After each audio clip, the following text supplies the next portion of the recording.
Hi guys, I'm a little early hopping on the chat today. I had planned to actually sit inside this cute little coffee shop and do my live chat in there, but my phone died, so I had to come out into my car and plug it in my car charger. I will probably look like an idiot if I sit out here for 5 or 10 minutes and charge it and then go back into the coffee shop. So I will just do my live chat in the car. It's nothing new. I've actually done several of them from my car, so it is what it is. I had planned a much nicer ambiance and a really cute atmosphere for this one, and it just didn't work out because I forgot my phone charger. So I have to do it in the car so that I can keep my phone plugged in. It is what it is. It's not about the atmosphere, it's about the conversation, right? So I know I started a couple minutes early, so I'll wait until some of you hop on here. Excuse me, I have a bit of a cough, but hopefully it won't affect the chat too much. I'm kind of kicking myself at the moment because there was a gentleman who did ask a question yesterday ahead of time, and I forgot to write it down, and I'm not sure I can pull it up while I'm on the chat with you all. So if any of you happen to see the question that John Stroza wrote on one of my statuses yesterday regarding this chat, if you could let me know what that question is, copy and paste it, I'd really appreciate it. Otherwise, I have to close out of the chat to find the question. So if we don't find it during this chat, I will answer your question, Mr. Stroza, later today. I will post it in the comments of this chat. So the format of today's live chat is, I would like it to be a question. Oh, there you are, John.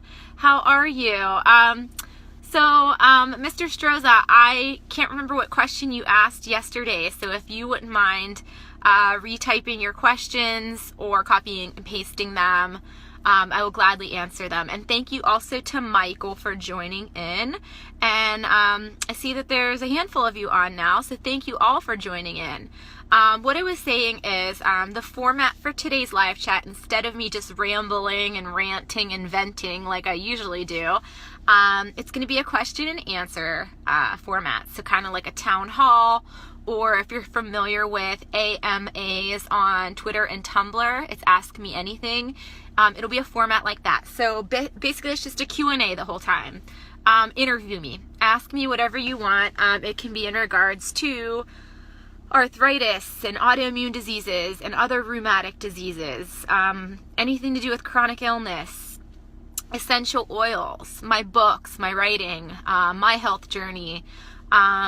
You can ask me for, advice on different resources. And anything that I don't know the answer to, I will find the answer for you to the best of my ability. If not now, then after the chat. And I will post any pertinent links or, information that I find afterwards that I think will be useful. I will post in this comment section right down there afterwards. So I would love if someone could start me off with a question here. As you guys know by watching previous chats of mine, I am able to just ramble freely. But again, really hoping to get some input from you guys this time. The purpose of this page and the purpose of these chats is not for me to just always talk about myself. I really want to share with you guys, and I really want engagement, back and forth dialogue, and question and answers, and I want to keep it as a conversation and not just a one-sided one. So okay, I will just answer questions as they come in. I will get to your question no matter what. Even if the time runs out, I will answer it afterwards. So please just throw all the questions at me, and anything I can't answer, I will answer. So the first question comes from Michaela Other. By the way, Michaela, I love your name. I've always loved the name Michaela. Michaela wrote, how do you get doctors to do tests? It seems like most brush me off or don't take me serious. Well, Michaela, without getting too into it, this is something I kind of addressed on my Arthritis Ashley Facebook page yesterday. Unfortunately, there is a bias in the medical community against women and minorities. Women are often not taken as seriously by doctors. It is often a subconscious bias versus purposeful sexism, but it does exist. There have been many studies done on this phenomenon where women are seen as hysterical.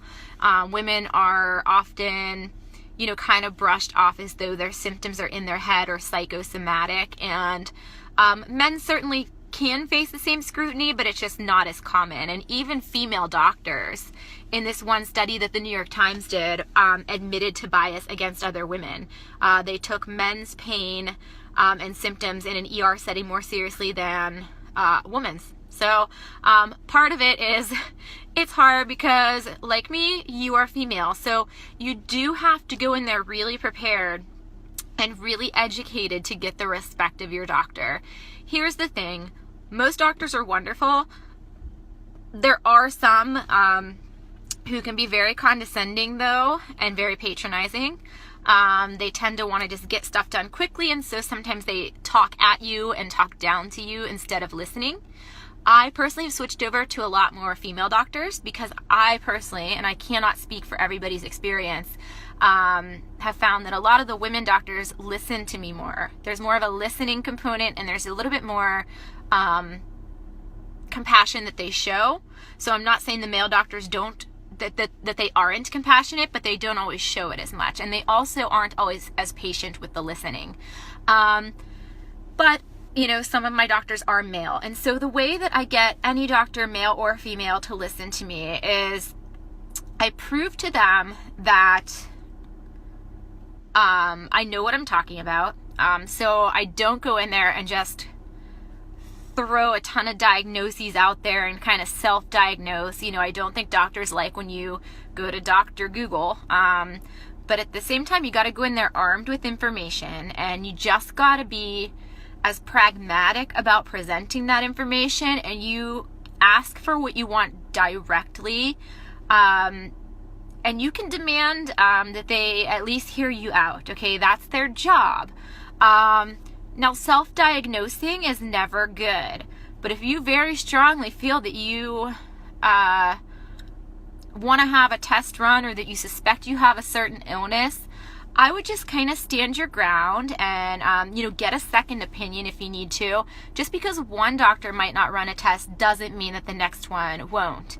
Now, there is a caveat here. So a lot of times if they are turning you down for like a test that you want to have run, it's not always in their hands.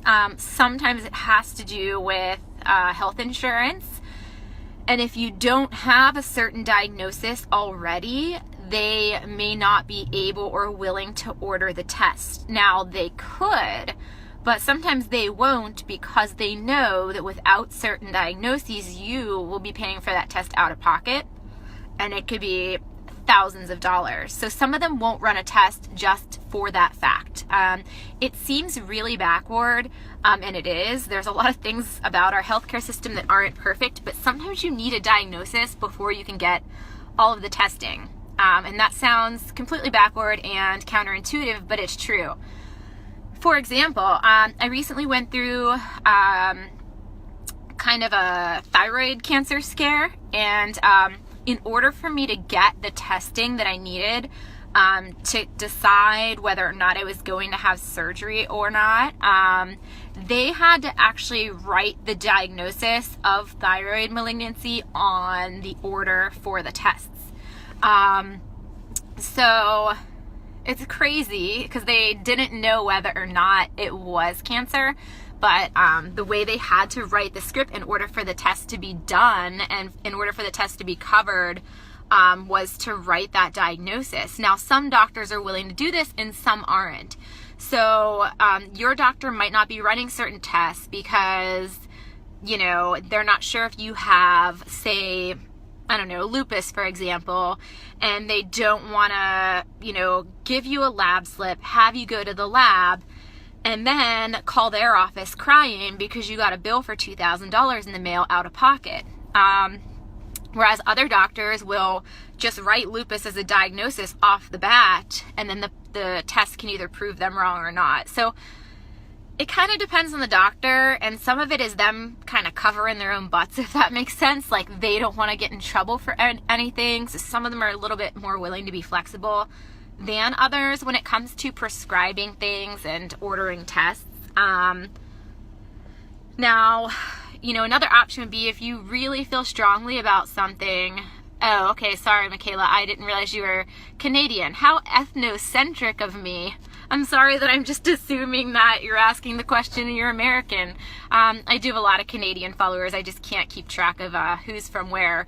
So if Michaela's saying that it's not an insurance issue for her. So here in the U.S., it is sometimes an insurance issue why we don't get certain tests run or certain meds ordered. Michaela's in Canada, though, so they have a different healthcare system. And so I guess, Michaela, correct me if I'm wrong, so your question isn't about the technicalities of getting the test ordered. It's more about getting the respect of your doctor. Is that correct? You're just kind of saying, how do you get them to take you seriously? I think that's what you're asking. So, like I said, go in there armed with knowledge. Try to take emotion out of it. So, trust me, you can ask anyone that knows me in real life. I am a super emotional person. I feel everything very deeply, and I can cry at the drop of a hat. So, when you're managing your health, it's hard to take emotion out of it, but like I said, as a female, there is a bias. So if you go in there too emotional about it and you get too worked up in demanding that these tests be run or that they consider an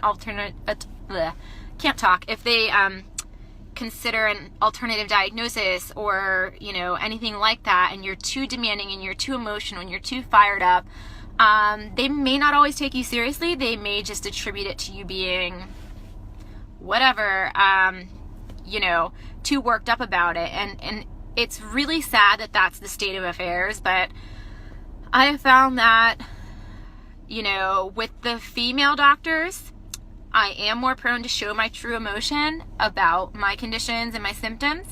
With my male doctors, I am very pragmatic, very fact-based.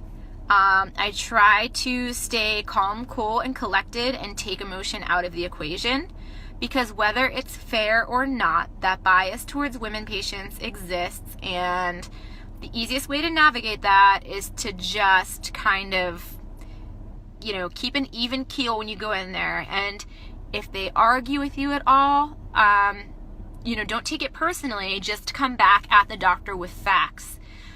Sometimes it helps if you write down a checklist. Here's all my symptoms in writing, okay? Here's what I have been tested for, and here are the things I would like to be tested for. Present it to them in writing. And say to them, if you're not able to give me a script for the test today, can you tell me why? Ask them to explain to you why you're not being tested, because sometimes they may not have an explanation. And if they don't have an explanation, there's room for you to kind of try to negotiate to get them to see your point of view. So hopefully that advice helped a little bit. Knowledge is power, and I really think sometimes it helps when you have things in writing. And ask them why. If they don't want to run a test, ask them why. And, ask them, well, if you don't think it's X, then what do you think it is? X being, whatever the illness is. Ask them to further explain their stance, and maybe you guys can kind of come to terms with that. But, yeah, as sad as it is, as women, we sometimes have to take emotion out of it in order to be taken seriously. So that's what I do. And again, I deal with my male and female doctors a little bit differently, and I have very different relationships with them. Okay, so Michaela, hopefully that helped a little bit. If it didn't, you can chime in again, and maybe I can clarify something I said. This is all off the cuff, so not rehearsed and kind of just blabbing. So after Michaela was John. So fun fact, guys, John Stroza is a friend of mine's dad. So his son Jordan, I went to school with from like preschool or kindergarten, all the way up through high school. So that's fun. He's from my hometown. So shout out to Mr. Stroza and to Jordan, his son. So John asked, how can I purchase your books? Well, that is a great question. Thank you for that. My 3 books called Sick Idiot, To Exist, and Chronically Positive are available on Amazon.com, Barnes & Noble, Walmart.com, the Books A Million website, the University of Pittsburgh bookstore, Half Price Books, several other online retailers. Some of them are available on Nook, and the other ones are, let me rephrase that. They are all available on Kindle, and then a couple of them are available on the Nook as well.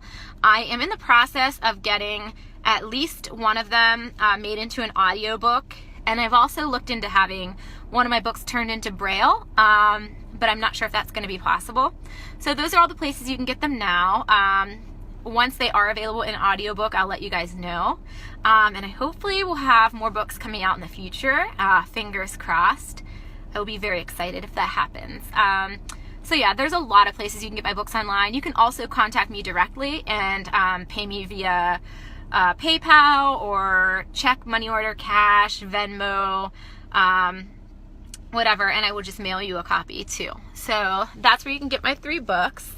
Thank you for asking. And then John also asked, celiac disease, can it be controlled by diet, or do you take medicine as well, and is it curable? So the answer to that is there's currently no medication for celiac disease per se.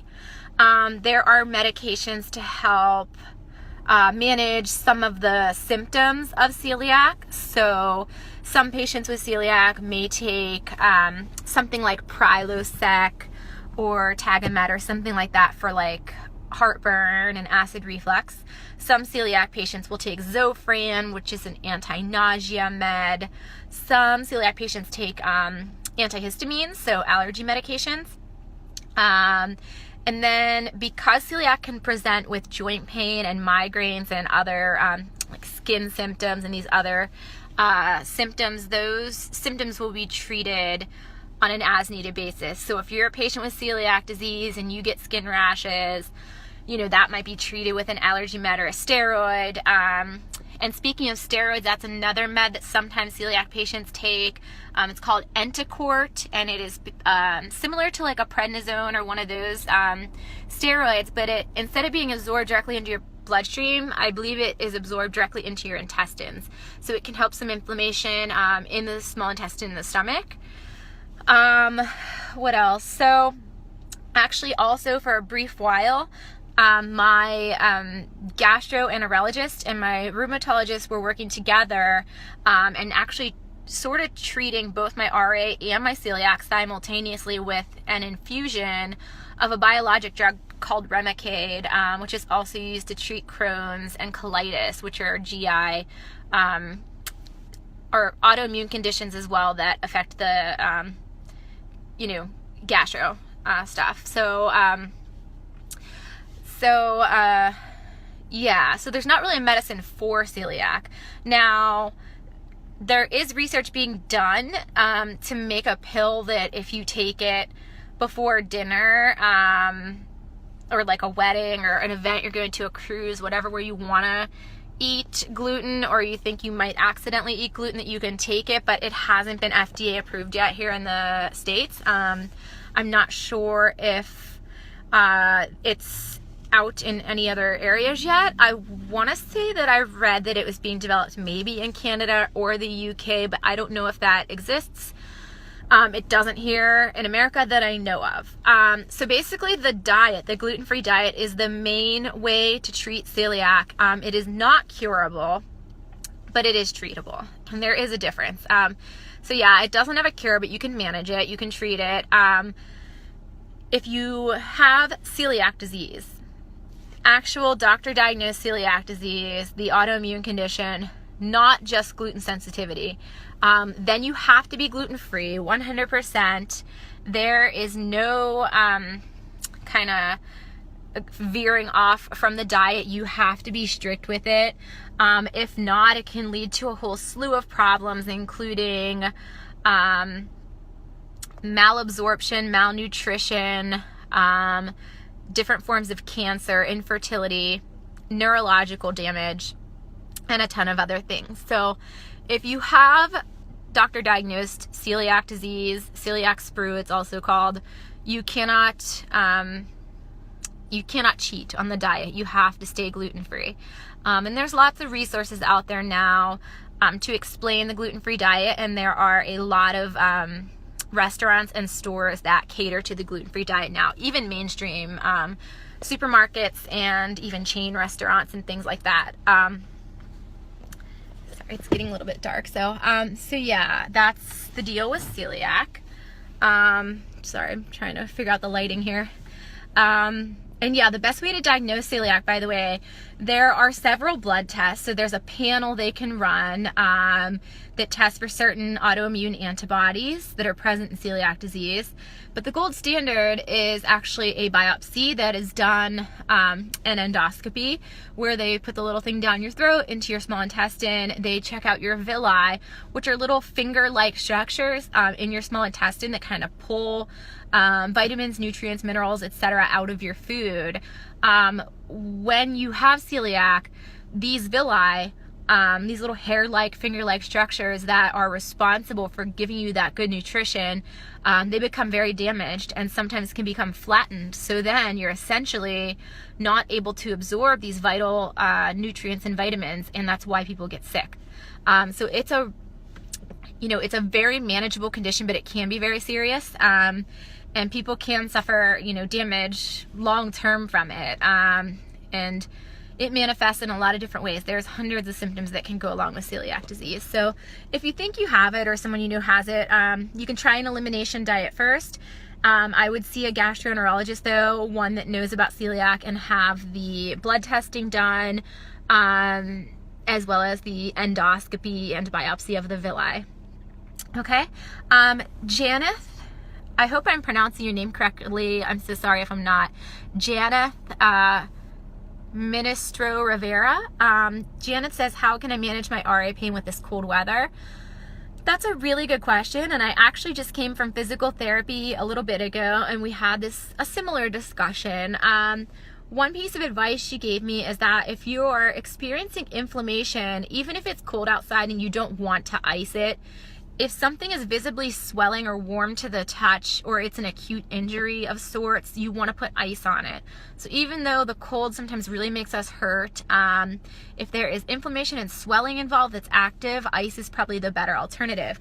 But if you're like me, ice doesn't feel good. I prefer heat. So in most cases, if it's not an actively swelling, a flaring joint, or an acute injury, then I am like all heat, everything. So at night when I'm watching TV or I'm reading, I always have a heating pad on my neck, a heating pad on my lower back. I use an electric blanket. I take hot baths with Epsom salts and essential oils.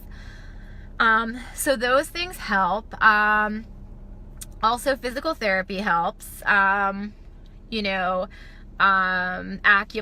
I'm a huge fan of acupuncture. And as I said in my late night bedtime chat last night, I am a huge fan of doTERRA essential oil products, and particularly the Deep Blue Rub, which I posted about in a post earlier today. So if the cold weather really bothers your joints, and like most of us, you don't really have the option to up and take a tropical vacation every winter, I would say just, keep warm as much as possible. Avoid cool, damp situations. Take your medicine as it's instructed to be taken. Do physical therapy if you're prescribed it. I'm a huge fan of hot showers, hot baths. Like I said, the essential oils, the Deep Blue Rub, massages, deep tissue massage, acupuncture. You just got to kind of find what works for you. And, if you are more prone to flare-ups in the winter or the colder weather, maybe ask your rheumatologist to have prednisone on hand. So that way, if you have a bad flare, you have prednisone to help bring that flare down. And I don't really take narcotics or opioids or painkillers of any sort, but if you do, that's fine. But maybe, have an open line of communication with your doctor that, hey, the cooler weather's harder for me. Am I able to get these meds if I need them? I wish I had better advice. I just don't, because I have the same issues with the cold weather. So, but thank you for asking. And keep the questions coming. I'm loving it. Laura Lubilou Smith. Hi, Laura. Laura said, hi, Ashley. What medication do you take for RA? I had a nasty anaphylactic reaction to a rituximab infusion on Friday, and we'll be finding out my other options soon. So currently I'm actually not on an RA med, believe it or not. Well, no, I am. I'm on an RA med. I'm not on a biologic right now. Like you, Laura, I've had kind of scary reactions to several of the biologics. So right now, I am actually, right now I am actually just taking azolfidine, also known as sulfasalazine, and Celebrex. I take both of those twice a day, and then I take prednisone as needed, extra strength Tylenol as needed, and like I said, I really rely on my essential oils and everything, and muscle relaxer as needed. And I do physical therapy. I'm supposed to do it anywhere from 2 to 3 times a week. I missed a couple weeks in a row, but usually 2 to 3 times a week. And then I get deep tissue massages once a month. So that's how I'm managing my conditions right now.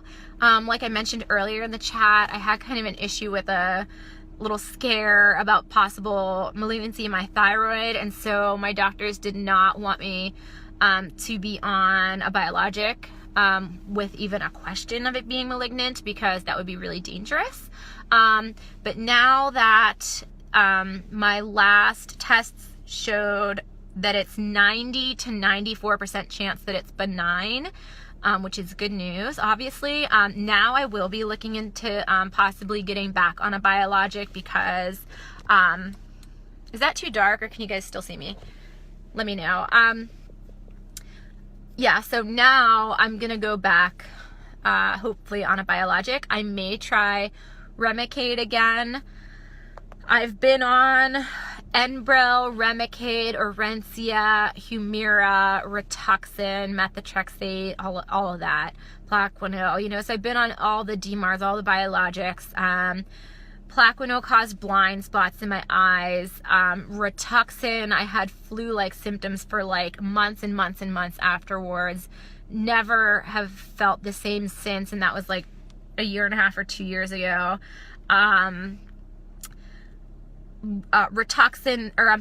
Remicade they thought caused drug-induced lupus, but now it might not have been that. The Orencia and the Humira I did the worst on, ended up in the ER. It triggered my POTS pretty badly, and I had some tachycardic reactions.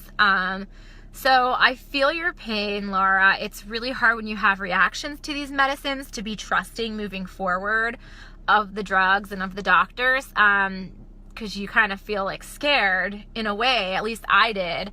You have to weigh, is the benefit going to outweigh the risk? That's something, I sound like a broken record sometimes because I say that all the time, and I know that, but it's true. You have to weigh if the benefit outweighs the risk, and just, make a pros and cons list about all these drugs, and really talk over your concerns with your doctor, and just be informed and educated going into it. Do your homework, know what the what the risks and the side effects are.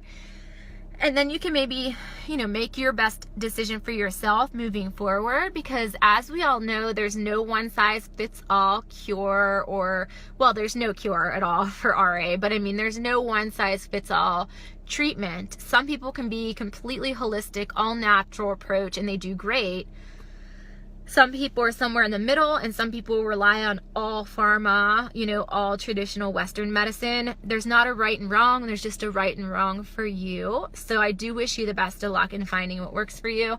I will kind of be on that journey right alongside you because I'm going to have to move on to probably a biologic. I don't think that the azolfidine Celebrex combo is that helpful at the moment. I've not been doing that well, and I hate relying on prednisone all the time because I don't like the side effects from it, and I don't like the puffiness and the weight gain and the insomnia and just, and you're not supposed to take it all the time. I mean, I already have osteopenia, low bone density from the prednisone and celiac, so I don't want to make that worse. So I'm going to be looking for a new biologic too. I may go back to Remicade, but I might ask my doctor about, what's it called?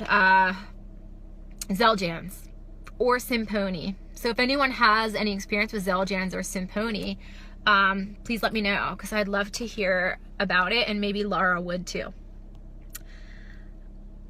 Hi, Sarah. Oh, good. Someone that told me how to pronounce their last name because I am not good at pronouncing names. So Sarah Jane Kasirik. Did I say it right? Kasirik? Hopefully. Sarah asked, have I tried an anti-inflammatory diet? Anything that I recommend avoiding? Well, this is a good question. So I've dabbled in several different dietary approaches. I don't know if all of you know this or not, but I got my bachelor's from the University of Pittsburgh, but then after that I went through a health coaching program post-college, and it was a year-long program at the Institute for Integrative Nutrition. They're based in New York City, and I learned about all different holistic health approaches and 100 different dietary approaches. So if I haven't tried it, I've probably at least heard of it. So yeah, I am familiar with the anti-inflammatory diet and several variations of it because there are different anti-inflammatory diets. Personally, I obviously I avoid gluten. I have to because of celiac disease. Let me think. So, if I'm having a bad RA flare, I do try to avoid dairy, cow's milk dairy, because I have noticed that sometimes that exacerbates my symptoms, and so does sugar. Now, I'd be lying if I said I completely avoided sugar because I do not. I really have a weak spot for Sour Patch Kids and Three Musketeers bars and ice cream and like Swedish fish. Those are my guilty pleasures, and so is Starbucks chai, which of course is dairy and sugar. So I am not a perfect health coach. I am a certified health coach, and I learned all about holistic nutrition and integrative nutrition, but I'm not perfect. So I don't always practice what I preach when it comes to diet nutrition. For me though, I have tried like everything. I have been vegan, completely vegan. I have been vegetarian. I have been pescatarian. I have done the Mediterranean diet. I have done an elimination diet. I've sort of done a version of the Atkins diet. I've done a modified version of the paleo diet. And here's the thing. I'm not anti-diet, but I'm not anti-diet. And what I mean by that is I think that just like there's no one-size-fits-all medication that works for every patient, there is not one diet that works for everybody. There's a really interesting diet approach out there called the blood type diet. And that's just one example how certain people with a certain blood type tend to respond better to certain foods than others.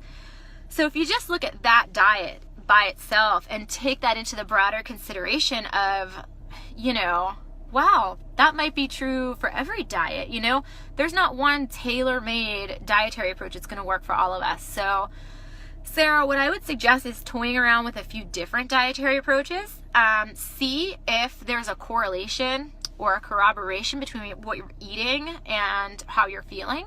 So a great way to do this, and everyone that's on here can try this as well. A great thing to do is to keep a food and symptoms journal. So you could do a tracker like MyFitnessPal or Weight Watchers, or just, pen and paper, old-fashioned, just write it down. Write down what you eat. Write down your symptoms for that day. If you start to notice, if you start to notice that, I've noticed that when I eat gluten, I feel like crap, or, the more sugar I eat, the more sore I am, or if you notice that eating nightshade vegetables causes a flare, or that when you eat red meat, you get migraines, just note all of this. Look at it over a 2 to 4 week period. Probably the longer the better, because it gives you a broader scope. And if you start to notice patterns, then pull back, look at it, look at all your symptoms, everything you're eating, look at those patterns and start eliminating. So that's one way to do it, is just when you notice, white flour makes me break out in hives, or the more dairy I eat, the more acne I get, or whatever. Once you notice that, if it's one particular food that's your trigger, just eliminate it.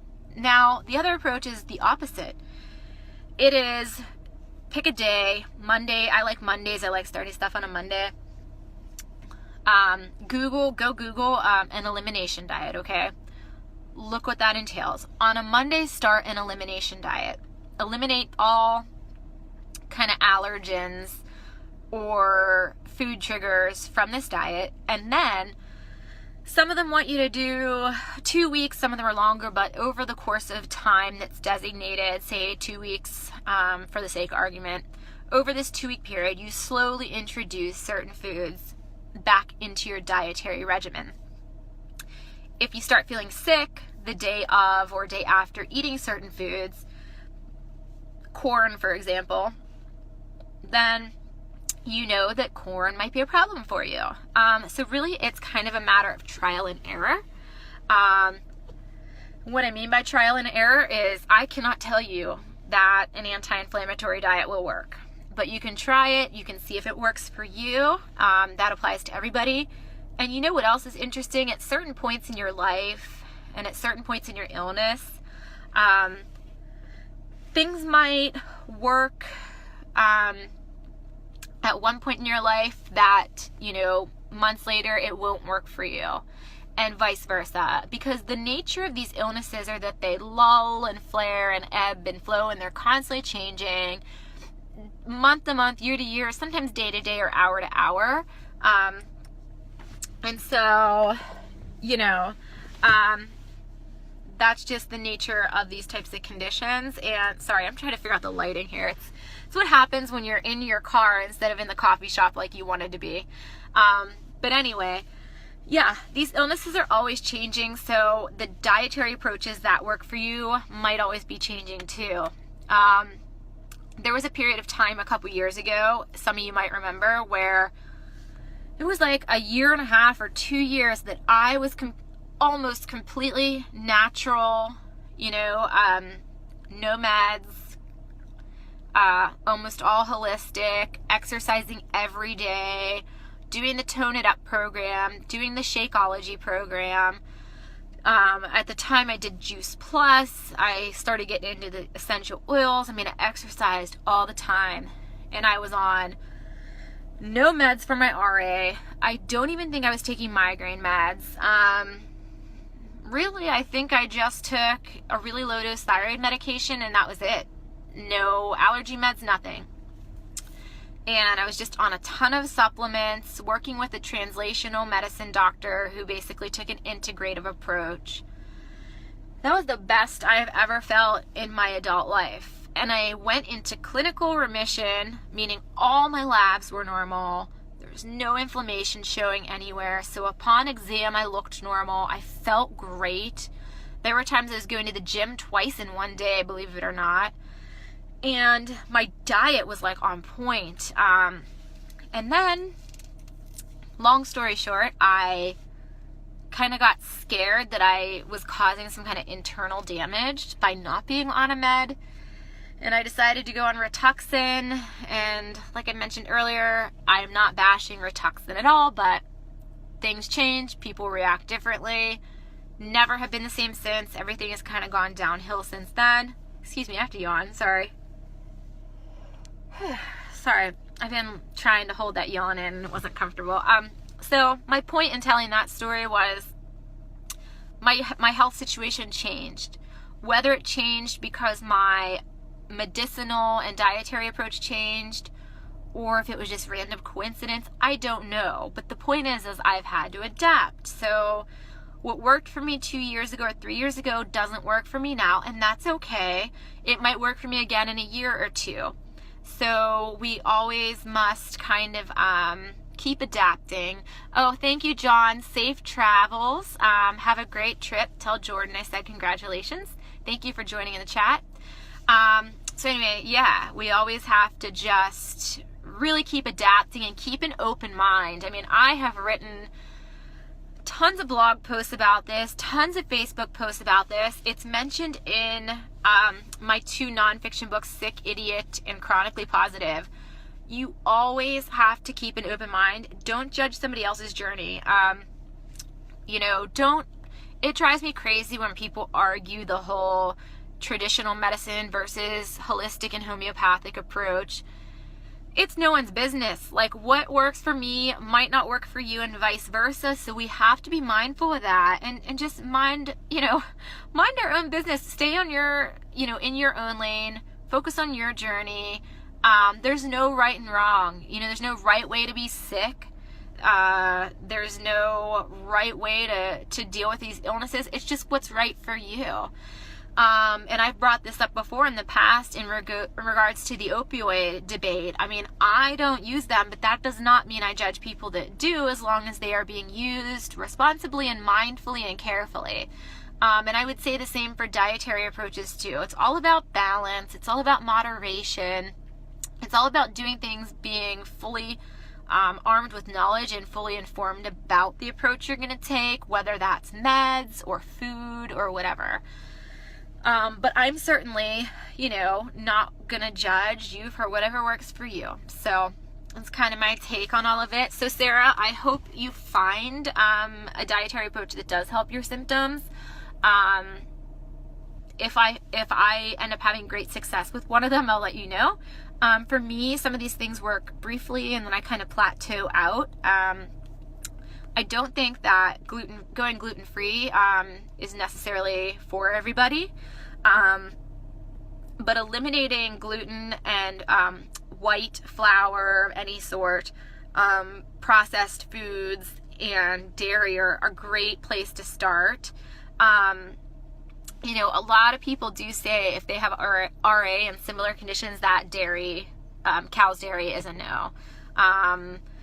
So that's something to consider. And experts also say to avoid nightshade vegetables. So that's something to consider. And there's tons of studies out there now saying how bad white sugar is and processed sugars. So I may try to start avoiding processed sugars. I really already should have been. Like I said, I kind of go in spurts with certain dietary approaches. There's also 2 other interesting diets out there I want to mention that some people with RA and other inflammatory conditions have said they've had great success with, and those are, 1, the FODMAP diet. So if you want to look up the FODMAP diet, that's FODMAP. The other one is the ketogenic diet. Ketogenic, I think it's also just called the keto diet, KETO. Those dietary approaches are sometimes really good for conditions like arthritis, ADHD, autism, celiac and Crohn's. So worth a try. There's tons of books out there about mindful eating and eating for health. So hopefully some of that info helps. And if you ever want to consult with me about one-on-one health coaching, I do offer that service. I don't do it as much as I used to just because I have, other projects that I'm focusing on, but I am a certified health coach. So if anyone, wants help in that journey, let me know. This certainly wasn't meant to be a plug for that, but since you brought up diet nutrition, I thought I'd mention it. So does anybody else, sorry, I'm just checking something here. Okay, so we have like 20 minutes left. We certainly don't have to stay on that whole time, but if anybody else has any questions or comments, I would love to hear them. This is an Ask Me Anything, so you literally can ask me anything and I will answer it or try to answer it to the best of my ability. Like I said, it can be about RA, it can be about another autoimmune illness or chronic illness in general. It could be about my books or essential oils or where I got my shirt or what questions about my pets or my husband or really anything. I just want to have a conversation with you guys. So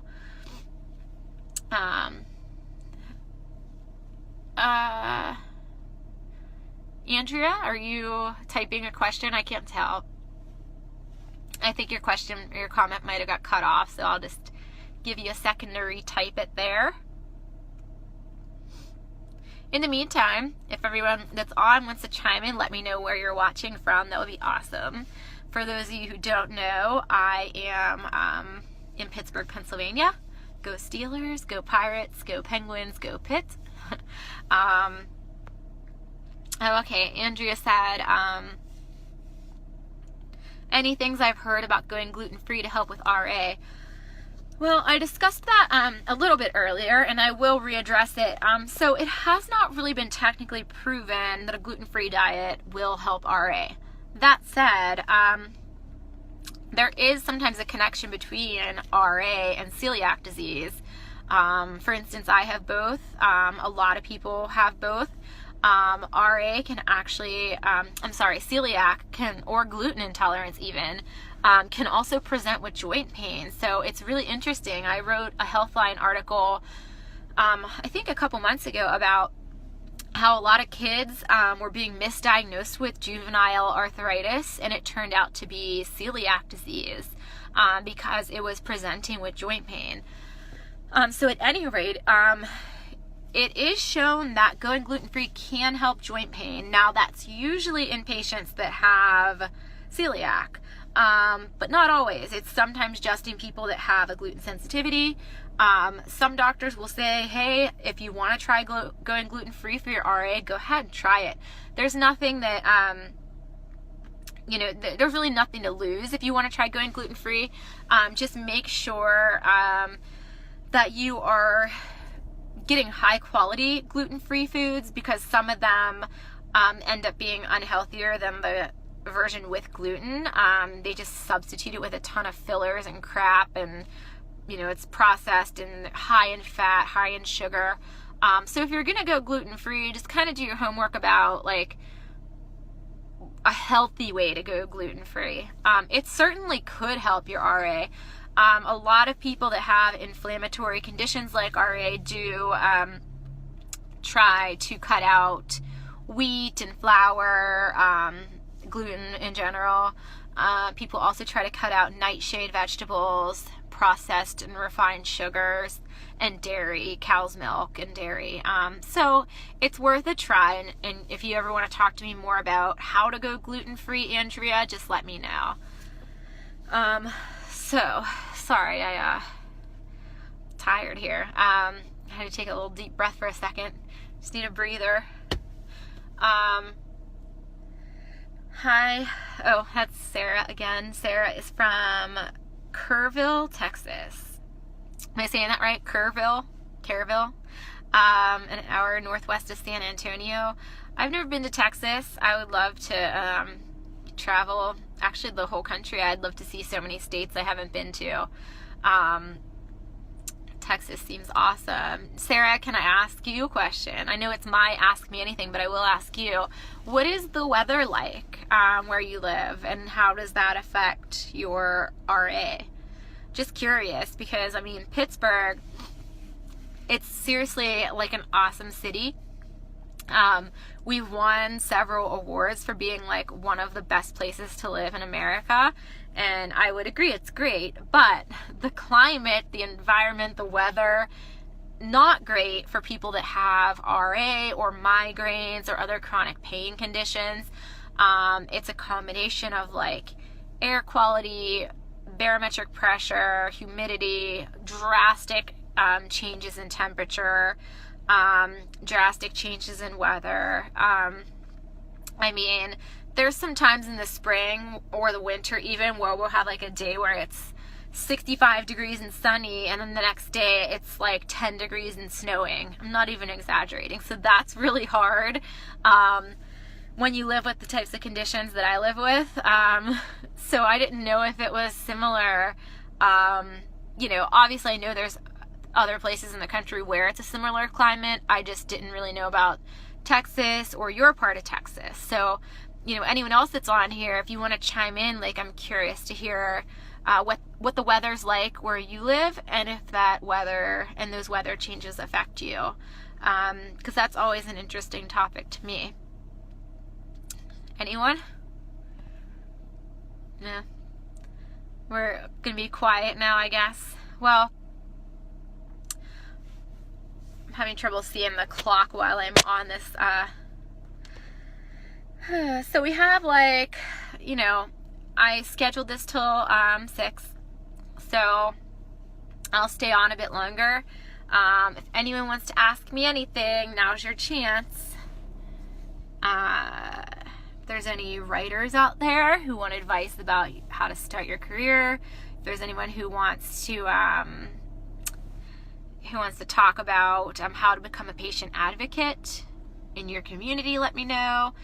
If you want to know more about these conditions and dietary approaches, let me know. If you want to learn about essential oils, let me know. So I'm just reading your comments. Oh yeah, that actually sounds really like perfect weather, Sarah. I kind of like not humid, daytime, 75 and sunny is like awesome. Evenings in the 50s or, high 40s, that sounds perfect. I don't mind the look of snow. It's very pretty. I don't mind the sound of rain. I love falling asleep to the sound of rain or a thunderstorm. But those constant fluctuations in weather are very, very tough on my body, and the pressure changes are really tough as far as my migraines go. I don't like precipitation. My joints don't like precipitation, at least. So I do well too with really fresh air. I like ocean atmospheres, like I do well at the beach. Even though it's humid, there's something about that fresh air that works for me. But also, at the same time, I think I would do well in a dry, constant climate, a more constant climate, because ours is just always changing. So, but it does sound like it's nice there, Sarah. Andrea, yeah, cold weather. I'm not a fan. I think a lot of us in the country are getting to that time of year where we're going to start experiencing cold weather, and it stinks. You asked about turmeric. So Andrea said she started taking Curamed. I don't know if I'm saying that right. Curamed. Supposed to be a good quality turmeric that gets absorbed well in the body. I say it's worth a try. I've heard absolutely wonderful things about turmeric. I use it in my cooking when possible, and I actually drink a ginger turmeric tea. They sell it at Trader Joe's, but I'm sure they have other iterations of it elsewhere. So it's like an herbal tea with ginger and turmeric. I drink that almost every night when I have it. I have taken different turmeric supplements in the past, but they weren't super high quality. So I'm wondering if I tried a different brand, if it would be better. I would say keep taking them. The Arthritis Foundation has a section on turmeric. It's one of the top recommended foods or, spices, herbs, whatever, that rheumatologists recommend for people with RA, and it's been used in Ayurvedic and Indian medicine for centuries. So it does have quite a history, and there's a reason it's so recommended. So I would say keep at it. Also ginger. Ginger is good for inflammatory conditions, and it's a nice antioxidant, and also is really good for GI, gastrointestinal issues. If you want to Google it, there is an article I was quoted in on the Today Show website about uses for ginger. And anti-inflammation is one of them. Ladies, it's also really good for menstrual cramps. And we sell a ginger oil too at doTERRA, essential oil. So it's a nice concentrated ginger essential oil that you can use in cooking, or you can diffuse or apply topically with a carrier oil. So that's an option. I have to think, I don't know, believe it or not, I don't know if we have like a turmeric supplement or turmeric oil at doTERRA. I'll have to look. But as far as other supplements go too, so yeah, like I've said, turmeric and ginger. There's a supplement called Baluch lumbrokinase. I know that's like a mouthful. So it's Baluch, Boluuke, lumbrokinase, LUMBROKINASE.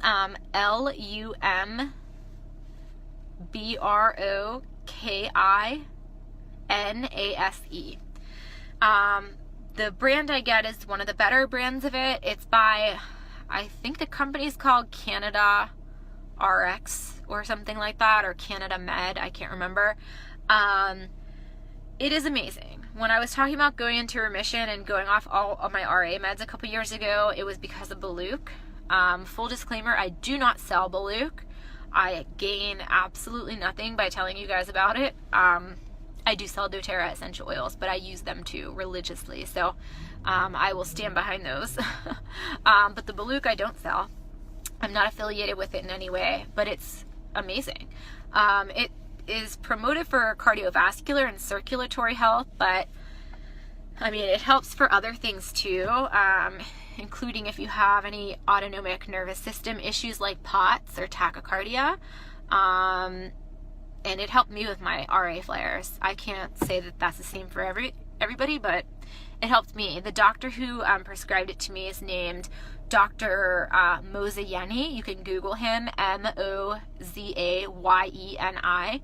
He's in the DC area, and he's a translational rheumatologist. So he's an MD, but he takes like a natural approach first. He's done research on the possibility of there being an infectious component to RA and similar illnesses. So he's done a lot of research on Lyme disease and things like that. And he has found some commonalities between Lyme and other infectious diseases in RA. And part of his treatment protocol is this Baluch. So it's expensive, but it's worth it. So I recommend that. But again, I'm not a doctor, so don't sue me. I'm not, I don't mean to give out medical advice. This is just my personal experience that I'm sharing with you. But definitely reach out to Dr. Mozayyeni or do a little bit of research on your own about Baluch. So yeah, Baluch, ginger, turmeric, vitamin D is really important to people with RA. Things like osteobiflex are good. You want to keep getting your omega-3s and omega-6s. Fish oil's fine. I prefer krill oil. There's so many. Cherry juice. There's supplements that are like cherry. I forget the name of them. That's really good for RA.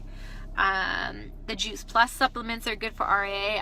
I used to use those. I still have some at home, but I used to sell them. I don't sell them anymore, but I still use them. They're really good. I do not sell Shakeology anymore, but that was something I also used during that period when I went into remission. So it's something I've toyed around with going back on. But it does get expensive, so I'm trying something new that's coming on Monday. It's called Spirutine, SPIRU-TEIN. You can get it on Amazon. It's supposed to be almost the same quality as Shakeology, but it's like a third of the price. So yeah, so those are some options. I do think boosting your protein intake is really crucial for RA. Less fat, less dairy, more protein. Well, unless you do the ketogenic diet, then you up your fat intake a little bit, but only good fats. There's other supplements too that I just can't think of. Like I said, if you ever want to talk more about this stuff, we can.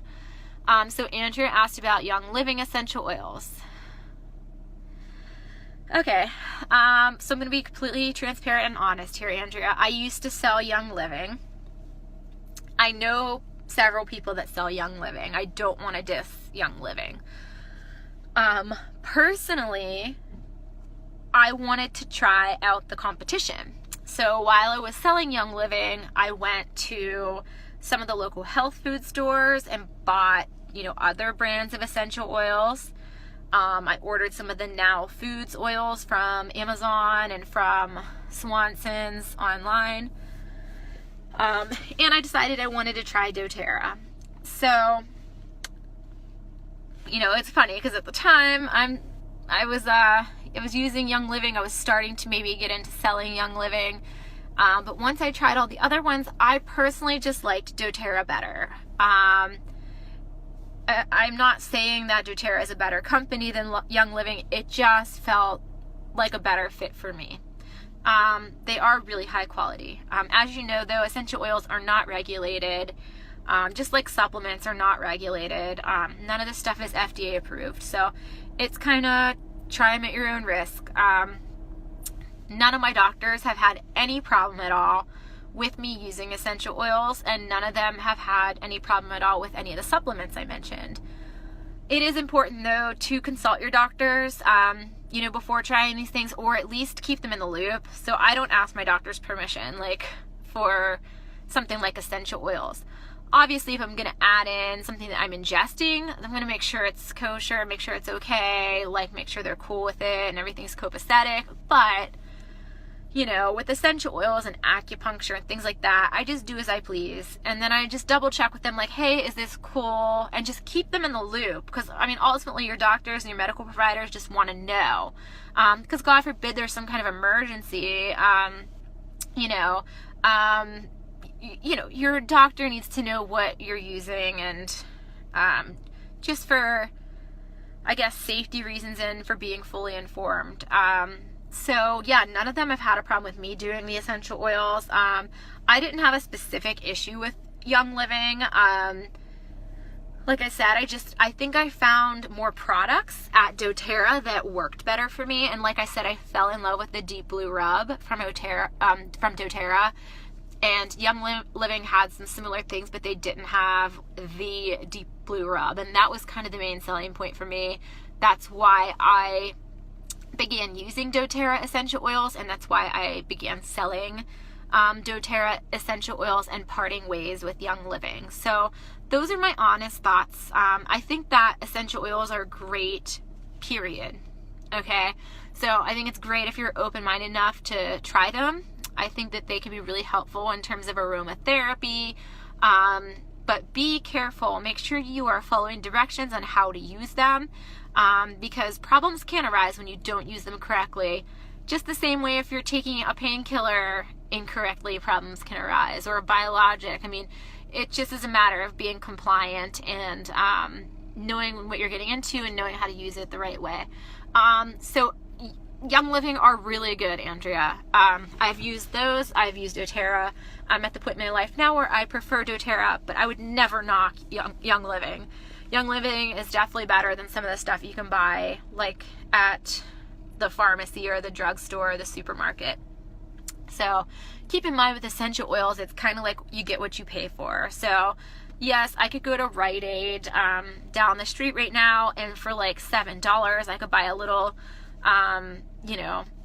little thing of lavender essential oil, but it's not going to be the same quality as the one that I got from doTERRA for $15 or $20. So just something to keep in mind. With a lot of things in life, it's you get what you pay for. So you also, just real quick, and we'll end on the okay. So Andrea, two things real quick. definitely, so if you use essential oils through a diffuser, there's pretty much no bad reaction that you're gonna have, unless you have breathing issues and you're like intolerant to something that's being diffused. The definitive safest way to use an essential oil is through a diffuser. And you can get a diffuser for $80, but you can also get a diffuser for $20. There's not that much of a difference. You know, the one that I have that's expensive, you use less oil, so it's a little more cost effective that way, and you don't have to add water to it, so it doesn't get watered down. But I have several of the cheaper ones in my house too. They're in like the $20 to $30 range. Those ones you fill up with water, you add some drops of oil to it, and then diffuse. They're wonderful too. They just work in different ways. So if you're gonna start out with essential oils, I think diffusing is the best way to start. There are very little risks to doing aromatherapy. And like anything, if you notice a reaction, stop using them. The horror stories that you hear are probably people that aren't using them correctly. So a lot of these oils can be ingested, but some of them can't, and people don't always follow instructions. So there are people that have ingested some of these oils that aren't supposed to, or they've ingested too high a quantity of them. I know with doTERRA, on the website and in the catalogs, it's very clearly marked that, like, you know, this one is safe for aromatherapy and topically and ingesting, but some of them are not safe to put on topically. Some of them are not safe to be ingested. Some of them you can ingest 1 or 2 drops in a glass of water. Some of them you can ingest in the form of using the oil to cook, to actually prepare your food. Some of them you can't ingest.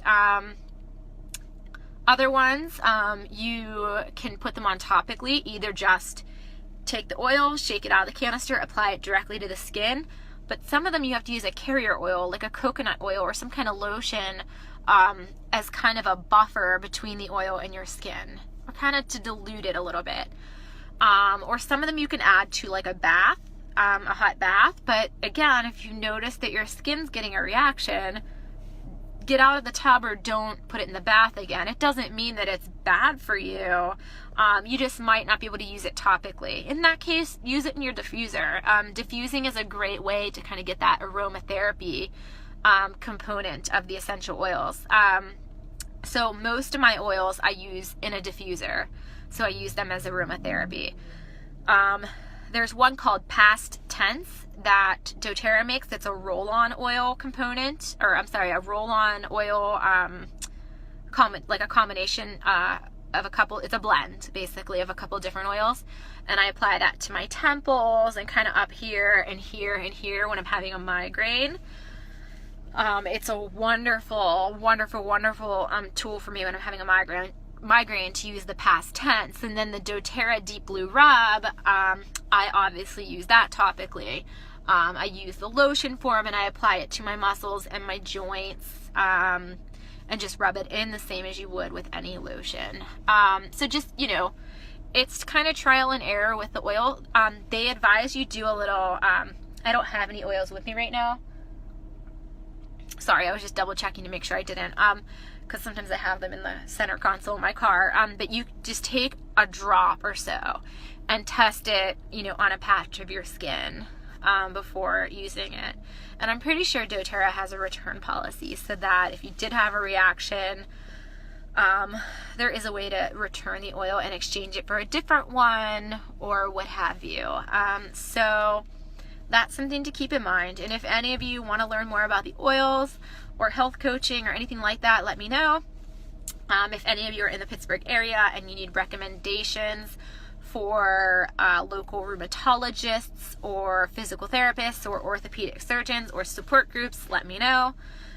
If any of you are new to the arthritis, chronic pain, chronic illness, disability community, and you want some online resources to link up with, let me know. If any of you want to buy my books, let me know. And yeah, you can check out my blog at arthritisashley.com or my website at abshuck.com. That's abshuck.com. This has been a fun chat. I really enjoy the live chats where there's participation and where people are asking questions and leaving comments and chiming in. It's much better this way than me sitting here talking at you for 30 minutes or an hour. So I'm always happy to do a live chat. The more demand I see for them, the more I will schedule. So basically, the more people chime in or the more people participate or tell me that you want to do the chats, the more often I will do them. And let me know in the comments if there's any resources I can point you to.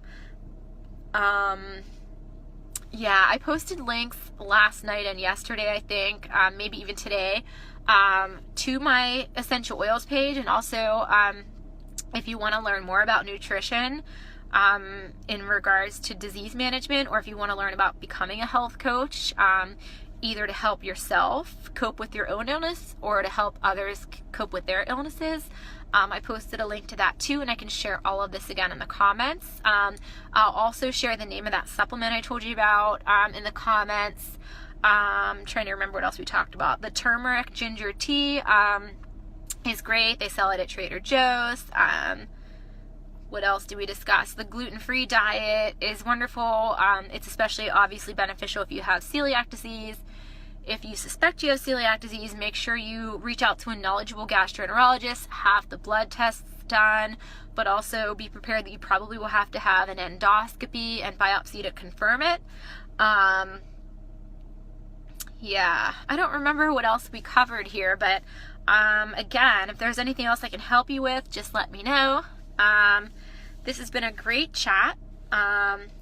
If anyone else has anything to say, now is your chance. I gotta say something funny too. So when I do these live chats, they save and then they post to Facebook so people can watch them back, at their convenience if they weren't able to watch it live. And it's so funny and embarrassing because it always saves on like the most embarrassing freeze frame. So like people scroll onto my page and they see me with my eyes half shut and like it's just crazy. So I'm curious to see how unflattering this one will be. But if you want to see any of my past live chats, just go in the videos section of my Facebook page. I'm also trying to figure out a way to put them on YouTube as well. And one more thing, this is a little exclusive for you guys. I know I'm running a bit over here, but real quick, I am starting a podcast. It's tentatively titled The Chatty Lotus. I have reasons behind that title, which I will get into once it's up and running. But I'm excited about it, and I hope that some of you will listen and join in once I have it up and running. I'm going to want to feature some patients as guests. I'm going to want to feature fellow patient leaders and patient advocates in the community as guests, doctors, physical therapists. So it may take a while for it to formally get up and running, but I am excited about it and a few other projects that I have up my sleeve. So I can't wait. I love sharing with you guys.